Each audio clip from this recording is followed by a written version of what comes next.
Quelle était l'intention de Dieu en créant l'homme? Dieu lui-même nous le dit dans le premier chapitre de la Genèse.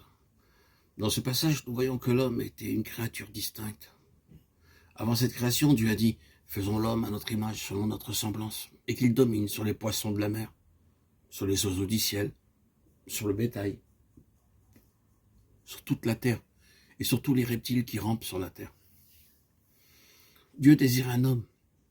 Il désirait un homme pour gouverner. Dieu voulait un homme qui soit semblable à lui. Cela démontre clairement que l'homme occupe une place unique dans la création. Seul parmi toutes les choses créées, l'homme fut créé à l'image de Dieu. L'homme que Dieu désirait était différente de toutes les autres créatures. Dieu voyait la satisfaction de son besoin par l'homme. Sa création avait besoin de quelqu'un pour la gouverner. Pour cela, Dieu a choisi l'homme. Dieu voulait un homme pour gouverner et désirait un homme pour gouverner dans un domaine particulier sur la terre. La terre devait être la sphère de la domination de l'homme. Et Dieu dit, remplissez la terre et assujettissez-la et dominez-la sur la terre. Mais l'homme a péché, il est tombé sous la domination de Satan. Tout semblait alors être terminé. Apparemment, Satan avait triomphé et Dieu avait défait. Le psaume 8 nous montre que le dessein de Dieu demeure inchangé. Après la chute, la volonté de Dieu pour l'homme et ses désirs à son égard demeurèrent les mêmes, comme avant la chute. Malgré la chute de l'homme, le psalmiste a chanté ce cantique de louange car il ne perdait pas de vue. Genèse 1, car Dieu n'avait pas oublié son intention première. Éternel, notre Seigneur, que ton nom est magnifique sur toute la terre, ta majesté s'élève au-dessus des cieux.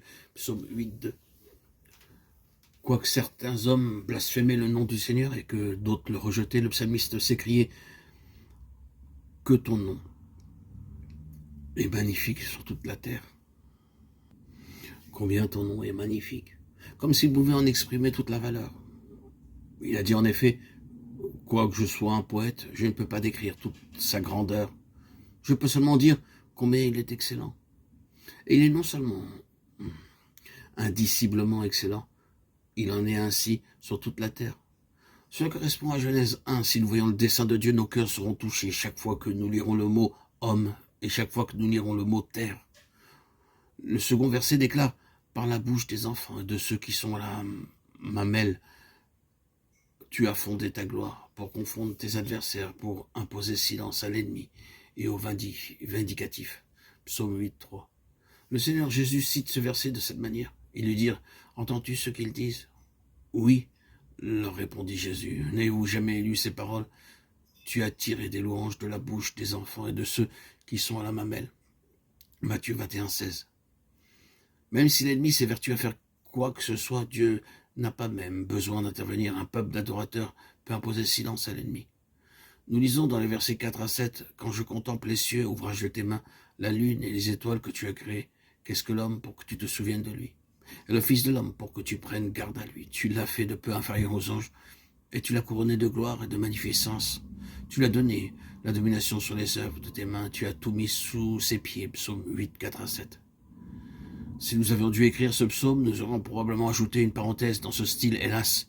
L'homme a chuté, il a péché et a dû être chassé du jardin d'Éden. C'est ainsi qu'il a manqué le but. Mais grâce à Dieu, il n'y avait pas ce genre de pensée dans le cœur du psalmiste. C'est ainsi qu'il rappelle cette si vieille histoire en laissant de côté l'épisode de la Genèse 3. C'est la caractéristique particulière du psaume 8.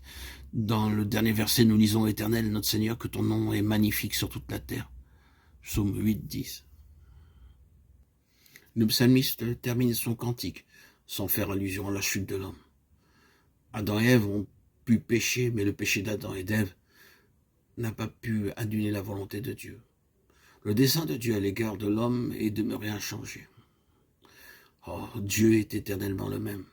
Sa marche ne peut être et ne peut pas être déviée. Il va résolument de l'avant.